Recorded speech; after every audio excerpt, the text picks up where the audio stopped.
I never thought I'd be the guy sitting here, typing out a story about how my wife, Emily, cheated on me. We'd been together for 3 years, engaged for 6 months, and honestly, I thought we had it all figured out.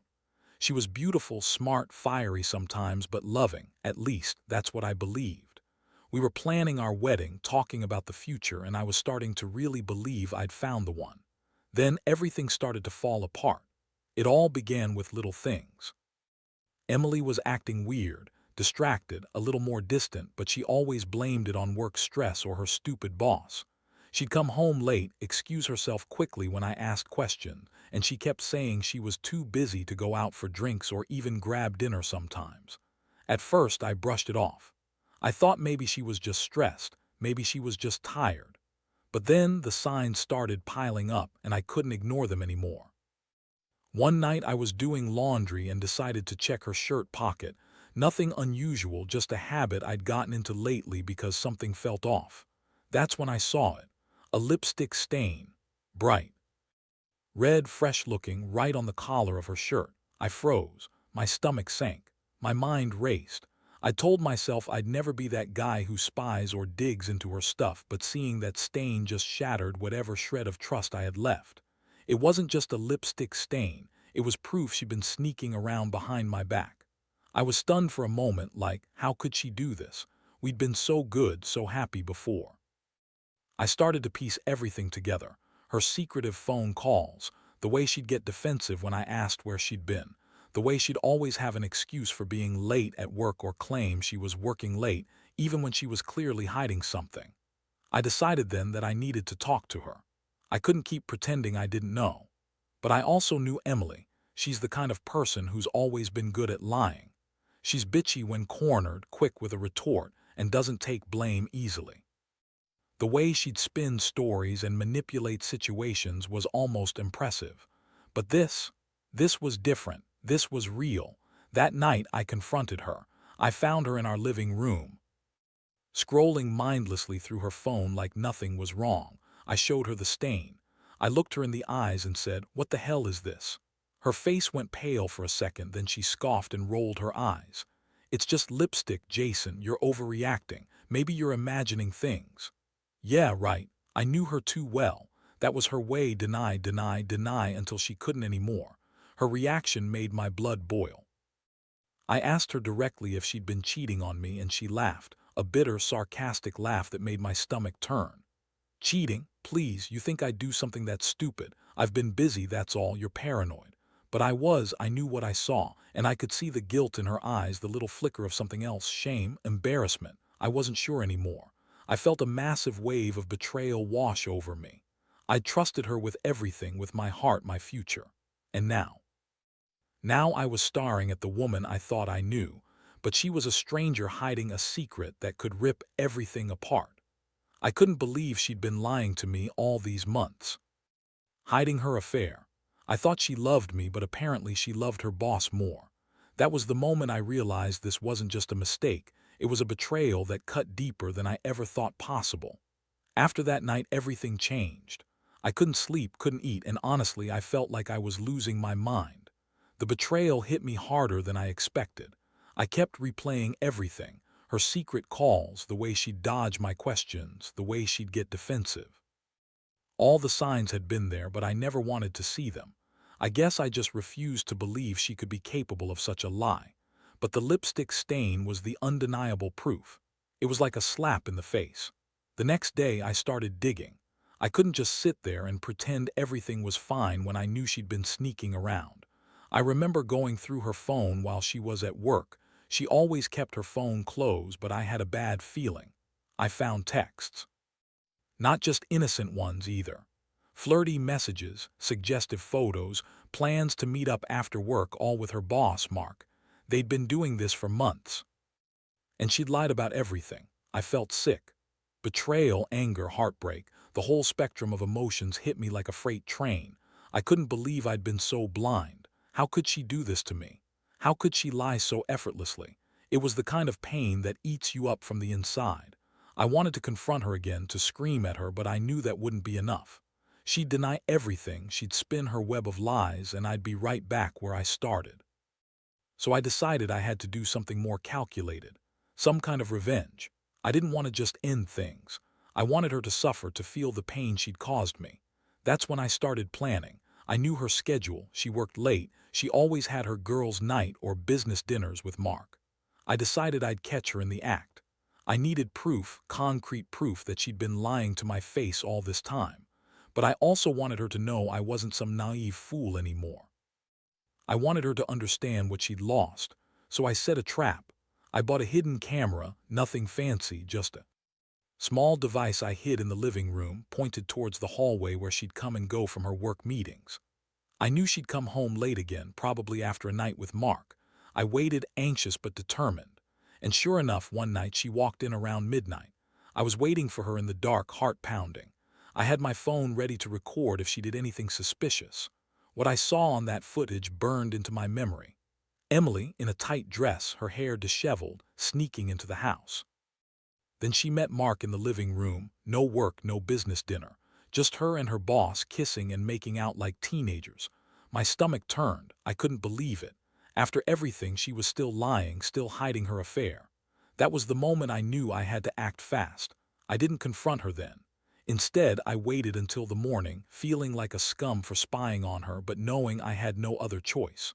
When she woke up, I showed her the footage. Her face went pale again, but this time she didn't deny it. She just looked at me, eyes cold and empty. "You're just jealous," she hissed. "You're insecure, it's not what it looks like." But I knew better. I knew her lies, her manipulations, and her betrayal. This wasn't some innocent mistake. It was betrayal, raw and real, and it shattered whatever was left of my trust. And that's when I realized I couldn't stay with her anymore. I couldn't keep pretending we were still okay. She had lied, cheated, and broken everything we built. I felt devastated, humiliated, furious, like my whole world was collapsing. That's when I started thinking about what to do next. I knew the wedding was off now. I couldn't marry someone who'd been hiding a secret like that. I was done, finished. The girl I thought I loved was just a stranger hiding her true self behind a mask of lies. And honestly, I didn't know if I'd ever be able to trust again.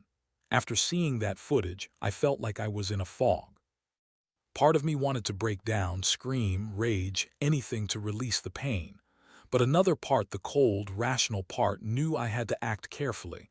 I couldn't just lash out blindly. I needed a plan. Emily, on her part, was still pretending nothing had changed. She kept acting like everything was normal, even after I showed her the video. Her bitchy attitude came out immediately. She looked at me with this sneer, rolled her eyes, and said, "Wow, you really are a psycho. You've been stalking me, and for what?" "Nothing happened, Jason. You're just paranoid." That's when I realized how deep her denial went. She was so used to lying and manipulating that she didn't even realize how much she'd hurt me. I felt the rage bubbling up. I wanted her to feel what I felt, betrayed, humiliated, completely broken. But I knew I had to stay calm, at least for the moment. I told her I needed time to think, but inside I was already planning my next move. I spent the next few days trying to process everything. I couldn't eat, couldn't sleep. Every time I closed my eyes, I saw her in that moment with Mark.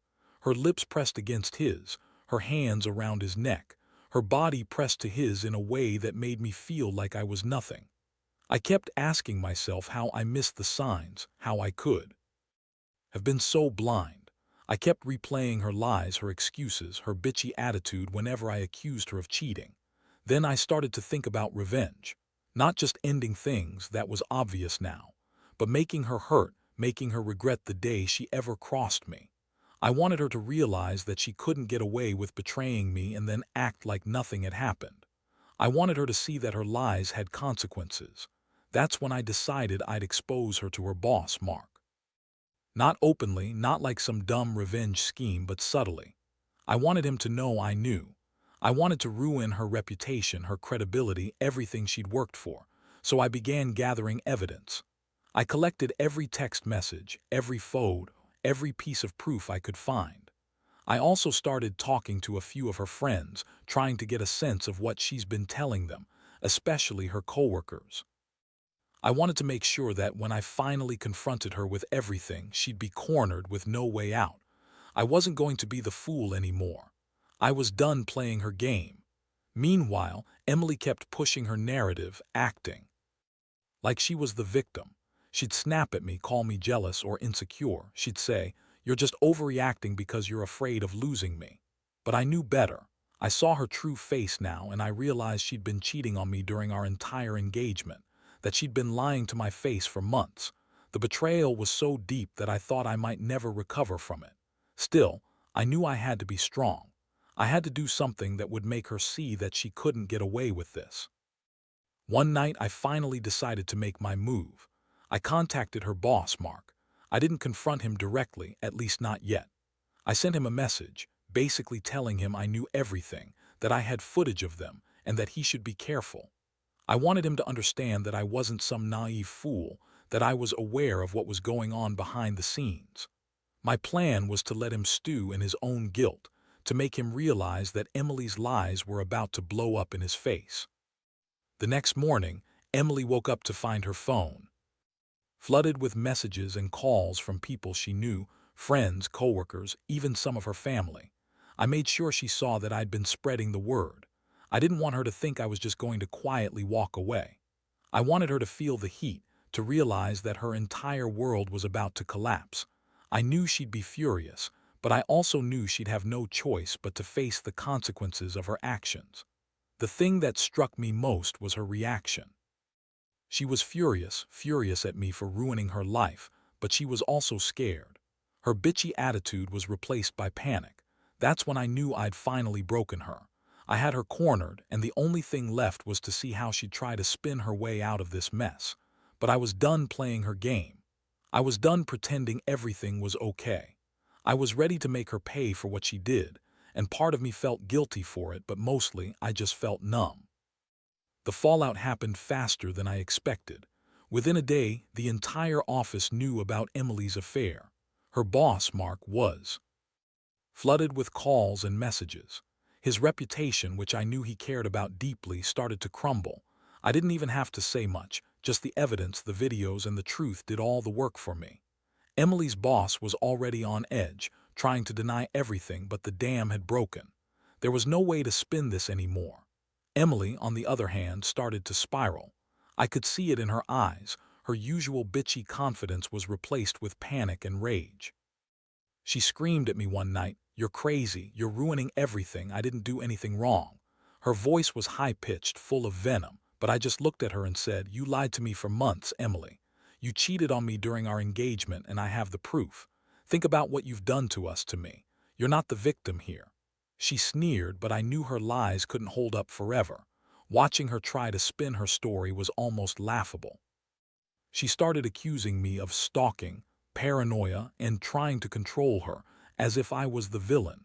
She said I was just jealous because I couldn't handle her success or her independence, but I knew better.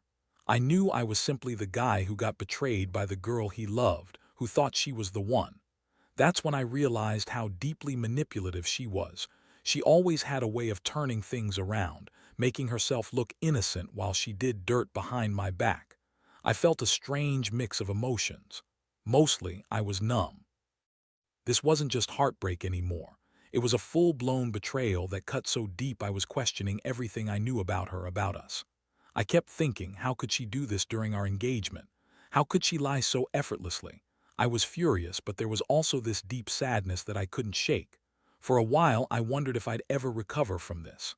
Meanwhile, the fallout spread beyond just her boss and her friends. Her parents called, furious and disappointed. Her coworkers ostracized her quickly once the truth came out. I even heard rumors that some of her friends were distancing themselves, sensing her bitchy attitude and manipulations for what they truly were. Every moment, it felt like her entire world was collapsing around her. More she tried to deny it, the more she looked guilty. Her bitchy, entitled attitude was losing its edge, replaced by desperation. I started getting messages from some of Emily's friends, some of whom I knew well. They told me Emily had been telling everyone I was crazy, that I was jealous and possessive, trying to spin the story so I looked like the bad guy. It was classic Emily: lie, deny, manipulate. But I didn't care anymore. I knew she'd been lying for so long that no one really believed her. I wanted her to see what she'd lost, her reputation, her integrity, her relationship with everyone she knew. That night I sat alone, replaying everything, the signs I missed, the lies I bought into. I realized that I'd been so blinded by love that I refused to see the truth. But now I saw everything clearly. Emily was a bitchy, manipulative woman who thought she could get away with anything, and I was the fool who let her. I decided that I wouldn't be the one to chase after her or beg her to stay. I'd let her see what life was like without me, without the guy she'd betrayed. So, I started to disconnect. I blocked her on social media, didn't answer her calls, refused to engage. I knew I needed space to heal, even if that meant feeling empty and broken for a while. I also started to think about what was next. I didn't want to be with someone who could cheat on me and lie so blatantly. The wedding was canceled, and honestly, I felt relief mixed with heartbreak. I knew I'd be okay eventually, but this whole experience had changed me forever. I'd learned that trust is fragile, and some betrayals cut so deep you never fully recover. But at least I got out before I married a bitch who thought her lies and manipulations were more important than love. After I made the decision to cut her out of my life, the aftermath was a roller coaster. Emily kept trying to contact me, but I blocked her number, her social media, everything. I didn't want to hear her bitchy excuses or see her manipulative face anymore. Honestly, I felt a strange mix of relief and emptiness. The wedding was officially canceled, and part of me wondered if I felt guilty for not fighting harder to save it, but deep down I knew I had dodged a bullet. I had been about to marry someone who was capable of such lies, who betrayed me during our engagement. I couldn't trust her anymore, and that's something I realized I needed to accept. The weeks that followed were hard. I threw myself into work, spent time with friends who supported me, and tried to piece my broken heart back together.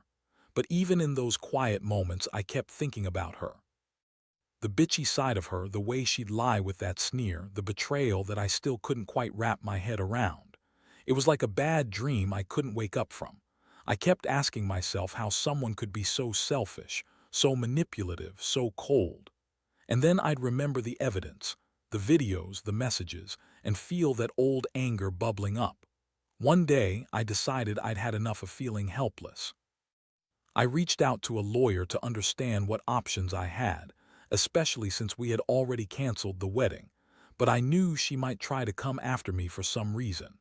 I also started looking into ways to protect myself from any future nonsense.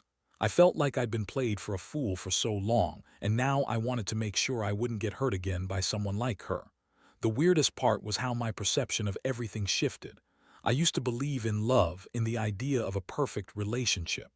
Now I saw how fragile it was, how quick people can betray the trust you give them. Emily was the perfect example of that. I realized I'd been naive, but that's okay. Sometimes you have to go through hell to learn how to be smarter about who you trust.